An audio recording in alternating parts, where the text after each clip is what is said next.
Tinatayang 612,000 halaga ng hinihinalang shabu ang nasamsam mula sa 4 na individual sa ikinasang bypass operation ng Dinalupihan Municipal Police Station's Drug Enforcement Unit sa Barangay Roosevelt, Dinalupihan, Bataan. Pinangunahan ni Police Lieutenant Colonel Marcelino M. Telosa, hepe ng pulisya ng Dinalupihan MPS, ang operasyon kung saan 2 suspect ang nahuli matapos magbenta ng isang sachet ng shabu sa isang pulis na nagpanggap na posture buyer kapalit ng markadong 500 peso bill.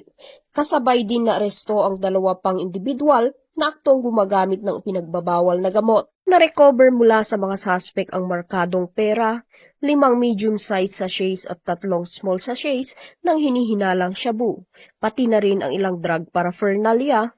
Aabot sa 90 gramo ang kabuuang bigat ng nakumpiskang droga na tinatayang nagkakahalaga ng 612,000 batay sa standard drug price. Nakumpiskang ebidensya ay maayos na idinokumento at kasong paglabag sa Republic Act 9165 o Comprehensive Dangerous Drugs Act of 2002 ang isasampa laban sa mga suspect. Ayon kay Police Colonel Marites A. Salvadora, Provincial Director ng Bataan PPO, patuloy na paiigtingin ang kampanya kontra droga para sa mabilis, matatag at epektibong serbisyo publiko. Mula dito sa gitnang Luzon, ako ang inyong PNN correspondent, Patrolwoman Janice Bulahaw, alagad ng batas, tagataguyod ng Balitang Pulis.